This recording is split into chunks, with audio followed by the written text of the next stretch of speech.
Wonderful evening, all of you.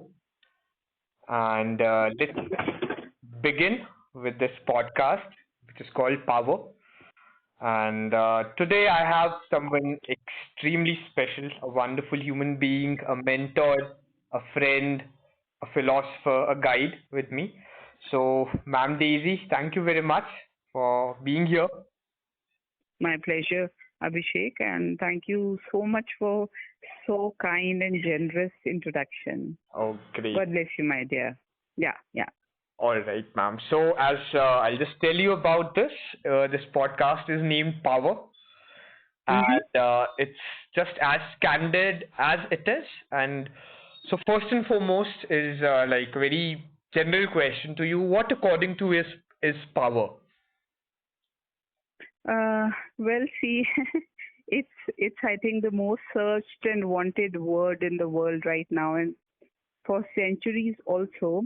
But as I understand, power is something which gives you strength to be truthful, honest, and upright. Lead a righteous life, not going into the moral conduct of it. But power for me is, facing yourself in totality. Wow. And accepting life as it is without any kind of resistance, and flowing with the stream of life, at the same time doing your work also side by side without any kind of antithesis to it. Amazing, ma'am. So wonderfully said. Yeah. And as far as I know, we say that power corrupts and absolute power corrupts. So I think somehow down the line we have taken a wrong notion of power into our lives. Power is more about giving other people the opportunities. Power is also about, looking at life in a kind of a harmony with the natural sense, with the life of each and every one of us. So I think we can debunk that state corrupts and absolute power corrupts. Absolutely. So I think it's high time we debunk that statement and realize that being powerful is also a state where you accept things as they are, and you also want to uplift. If at all, within quotes, I would say, if at all we find that some people are at the rungs of the society or the margin of the society. So the transportation of them from the margin to the mainstream, I think, is the purpose of power. That's how I see that. Right, ma'am. It's so incredibly put up. You've actually give it so vivid a description, and that's like what exactly it is. And even I know you as an individual, as a mentor, so you're quite spiritual. So do you think in the current day and age, in the status quo, spirituality is something that will really guide us and take us to the right direction always? I think spirituality would in any time, guide us in the right way. And here I would also like to say that there is a thin line of demarcation between religion and spirituality. And we need not mix the both, However, they support each other for sure. We cannot deny that. And we as a Indian society, we follow many rituals which are part of the religious system, whatever system we are practicing. It could be Hinduism, Buddhism, Christianity, Muslim, etc., etc. But spirituality is basically a way of life, very interestingly, when this pandemic came and it put the whole world onto a standstill, that a small virus has the power to overtake the world is also kind of a wake-up call for us humans who feel that we are the topmost at the food chain and we are the one who are governing the world, We are the one who are controlling. And the problems come that when we start feeling that we are the masters. Right, we start feeling that we control the world, but it is nature with the supreme intelligence which controls everything. So spirituality is being, for me, being one in harmony with nature, with fellow beings, with animals, insects, and all the creatures. So spirituality for me is not only a boon for the present time, it has always been the guiding light of the great masters we talk about, and it also gives us the capacity to unveil our own selves. And once we understand ourselves, Rumi says about it that when you know yourself, you will know the world, Right. right? So spirituality in this time or any time, and as I understand, forever, is the guiding light for us to, excel. And we talk about, nirvana or enlightenment or moksha or salvation, with different names. So it is that kind of a tool which helps us in the journey of this self-exploration. And I would also like to mention that each journey is unique, different, and beautiful. So I cannot compare mine with you or you with somebody else and A, B, Z.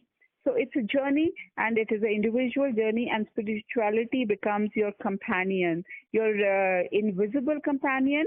But if you practice it, you can see it clearly holding your hand throughout this journey. That's how I understand that. Wow, it's so good, like an interpretation, ma'am. Even you definitely spend a lot of time with the millennials, as we call it, the students, the people, and generally the literati. So, what are we doing wrong, ma'am, in our particular endeavor for power, for enlightenment, for all the noble aspirations we uphold as human beings? What are we doing wrong, according to you? I think the problem is this, that I won't say that, young students or the aspirants, they're doing it wrong. They've been taught wrong. It's not that they are doing wrong. And doing wrong is okay. It's all right to be wrong. But it is important to discover that why are we doing it. And me as a teacher who's been teaching for the last 23 years, I've understood one thing, that youth is so beautiful. It wants to know, and it just needs the right direction. You don't have to hold their hand and walk their journey. You just have to tell them, okay, this is the path, and they discover. And when we talk about, the assumption of power, because life has become so materialistic, it's like, especially with this, as you said, the millennia, or what do we call them? Zen generation? What is that, Abhishek? Is it Zen generation? Gen Z, right? Right. So, I mean, you see that how much of pressure they're going through. You cannot blame them. They're totally blameless.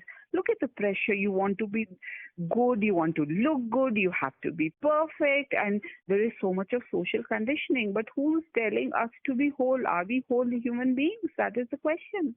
Because that spiritual aspect has been missing. So there is so much of hollowness inside us. It reminds me of Eliot, what he says in Wasteland. Or Samuel Beckett, who talks about nobody goes, nobody comes, nothing happens. Right. Now, see, this is the contemporary situation. You cannot blame them. They need to be taught. They need to be taught how to lead a life.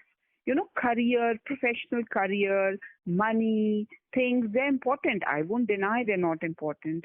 But at it is kind of a like a deed we made, like Dr. Faustus made with Mephistopheles, right? That for 24 years you give me that extreme knowledge and sell your soul.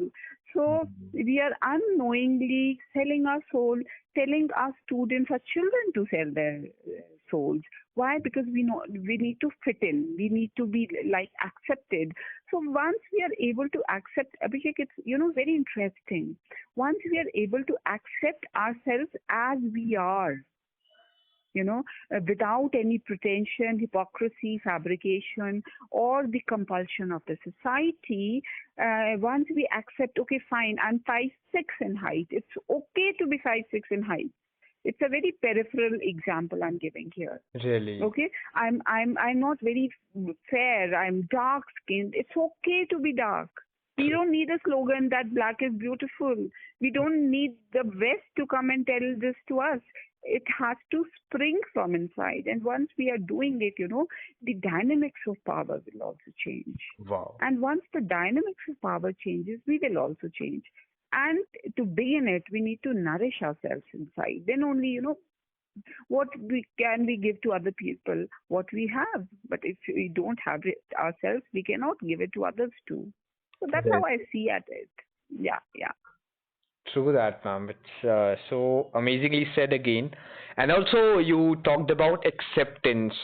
So, how do we shed light on this term itself? Like, because we are always in a rat race, and there's always like a rush. There's something or the other going on, some pseudo competence which we've developed, to against the world, of course. So, how do we get to the right stride of acceptance? Abhishek, I'm reminded of a quote. It says that even if you win a rat race, you're still a rat. Oh, wow. True. So, acceptance is the key to happiness. It is fine to be okay. It is fine to be not doing what the world is doing. It's okay. And acceptance doesn't mean that you stop working on yourself. It doesn't mean that, you don't do anything more. But at this particular moment, I'm like this and it's fine.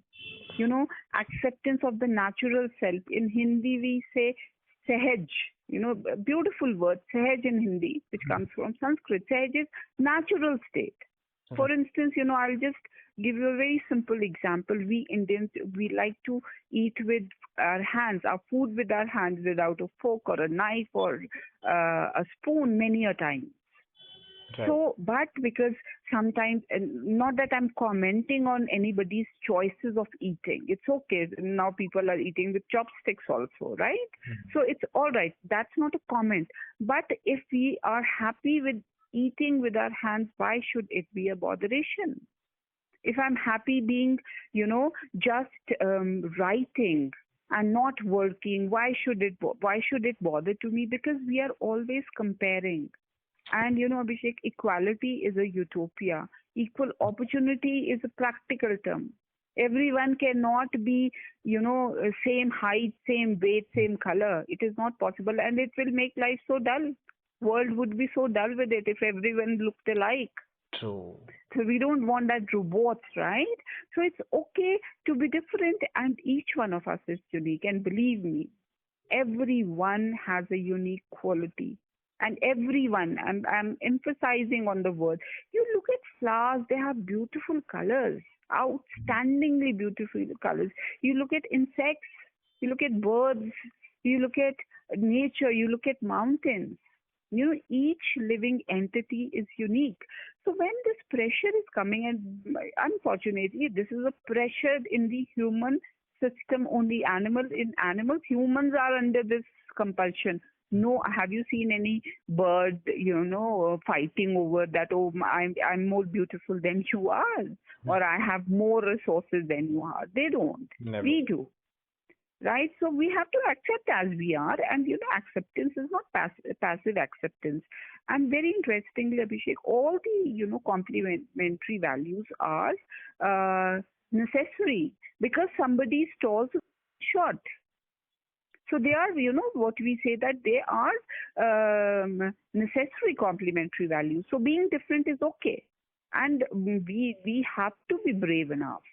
We have to put ourselves up together, and we have to understand, that I, personally do not want to be governed by the society at all the times. There has to be a discovery of myself and acceptance of myself. Somebody's cleared UPSC, very good. That doesn't mean that you don't try. You try. You give your 100% and then just drop it. Because you have given your 100%. If you haven't, then you need to work hard. You need to work more. But you've given your 100%, then why? Then what is it? Then maybe there has to be something else. And again, a quote I'm reminded of. It says, relax, nothing is in control. So that is a very liberating thought. Yes, actually true, ma'am. And even, yes, let's also talk about control. And even as you said that like the Gen Z or the millennials at the moment, they are definitely not wrong, but they might have imbibed a lot of things which are not correct. So how can we what is it we should do consciously that maybe we can create a better, a braver world and a better world, more powerful world in general? For me, Abhishek, it is the individual journey. And when you're walking the path of truth, you'll see people will join you. You don't have to advertise. You don't have to, of course, in the present time, advertisement, marketing, and blah blah blah. That becomes the motto of the day. But if you're walking the path of truth, people will come with you. People will definitely come with you. And when you say that what is correct, again, it is such a interesting thing to understand that correct today may be incorrect tomorrow.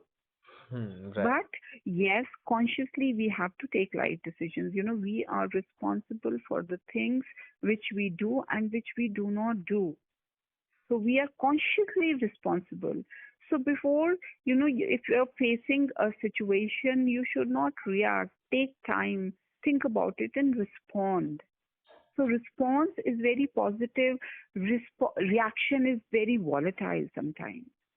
That is why at times we need to sit down and reflect upon what we did. There's a beautiful word in Sanskrit, manan, which says prayerful listening. Problem today is that nobody wants to listen. We want to speak out. Right. And listening is also a beautiful art.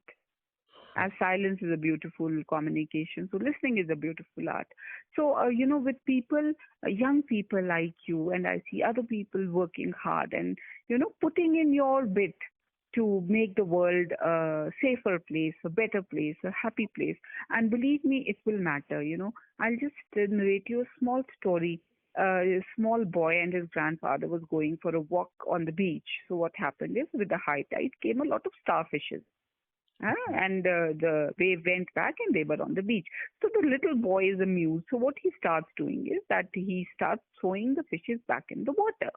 So his grandfather says that, what are you doing? And come back. He said, no, Dadu, I want to do this. You take a walk. So the grandfather is walking for almost one hour now, and he comes back and he says that, beta, we need to go back now. How will it make a difference? There are lakhs of starfishes on the beach. How will it make a difference even if you're throwing it back? So the boy had one in his hand and threw it, and he said that it made a difference to this one. Oh, wow. So these, tiny, what we say tiny, but these very significant activities you people are doing. And it is definitely heartening to see our young budding boys, doing all this. And I'm sure that there is immense potential in each of us. And as in Buddhism it says, Apo Dipo Bhava, that you be your own light, and when you become light, my dear, you not only illuminate yourself, but you illuminate others also. So I think that's a good start. That's a good start. So wonderful. This is actually great and something retrospective also, ma'am. We should always give it a thought like that. And yes, ma'am. Yeah. Go on, ma'am. There is so much to learn from the youngsters. And, we become too judgmental and we start classifying them into good student, bad student and something. For me, that is such a futile activity, because I'll again reiterate that there is a uniqueness in each individual. All have, different fingertips, imprints. How amazing is that? Now, see what nature has done, given that in marketing we say USP, unique selling product. Right. So God has given it to everyone. So it is only for us to realize that and also to respect the other person also with differences. There can be difference of opinion, but not differences of mind, Opinions can be different. You might like one thing, I might like some other thing, but that should not be a reason for conflict between us, right? So True. Respecting the other person's differences is also very important. You might like red, I might like blue, that's okay. So I need not turn your red into blue and you my blue into red. So this different, and respect that, and carry on, coexist with each other in harmony. Oh, great. That's incredible, ma'am. And also about differences, like as you said, uniqueness is a gift. So how do we encourage others, and as well as we ourselves learn and love the differences and like the uniqueness we have, learn to embrace and appreciate like being unique. How do we do You that? know, yes. Abhishek, once you realize yourself as you are, one, accept yourself as you are, because it will start from our own selves. Once I'm able to accept myself as I am, and then I take a conscious decision, evaluate myself. I'm not talking about evaluating others. Evaluate myself, okay, fine, this is this, and you need to improve on this, and I start working on this. That is the first step. Then, in your surrounding, you have your family or friends or your students, and then you encourage them to do the same, because every journey is an individual journey. Some might take 1 hour to walk 5 kilometers. Some might take 10 minutes or 20 minutes or 30 minutes. That's okay. And then, you can encourage and motivate them also. And you don't have to be judgmental. You don't have to be a didactic person giving a treatise or thesis on righteousness of life. No, no, no, no. You don't have to do moral mentoring. You just have to encourage them and just love people. And believe me, love is such a powerful instrument. It is such a and when I say love, not the conditional love, you do this to me, I do this to you. Just love them as they are. And it must not be a subjective thing, it can be very objective also. So when I say loving people, it doesn't mean that you start controlling them. For instance, you have a friend, right? Unfortunately, he's into some habit you want to change. So you don't have to be sitting on his head with a danda, with a stick all day. Right. You have to tell him, you have to give him space, you have to, let him understand. And if it is bad, if you feel that you cannot kind of intervene, then maybe you have to, kind of arrange the proper setup required for the particular person, whether it is psychological or it is emotional, it is financial, and then encourage them to blossom. When you blossom, people around you will start blossoming too. It is so contagious. Amazingly Right? said, ma'am. And I can just go on, hear you all day. And I suppose it's a pleasure for all the viewers, all the listeners who will be like listening. And now, as it said, that all good things come to an end. So will this incredible discourse. So, ma'am, what's the message that you want to put out, like via this medium through power? So, what is it that you'd like to say in in terms of a conclusion kind of a thing?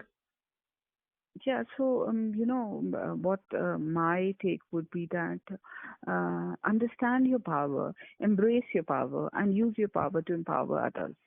Oh. And when it comes to you, when you're given that baton of light, the torch of light, then it becomes your responsibility to give it to the other person, and it keeps on passing from one to another.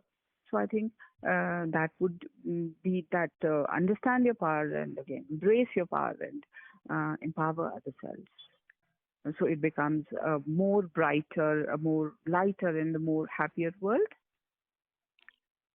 Oh, great. So this is like just the best part of like the day I've had, the greatest of the discussion, wonderful insights. So we'll surely Thank you, benefit my dear. from it. And surely this is first of many. We'll do it more often. And Yes, my dear. more power to you always, ma'am. Thank you so much, and more power to you. You make us very proud. You make us so happy whenever I look at your face or look at your message. You give that smile to me, so I'm very sure that you must be giving the same to many people more. And God bless you, my dear. And we shall meet soon sometime again. Oh, right? Great, great, great, ma'am. Means a lot to me, and more power to you always. Thank you, my dear. Thank you. And see you soon sometime. Definitely, ma'am. All right, dear. All right. Okay. All right, ma'am.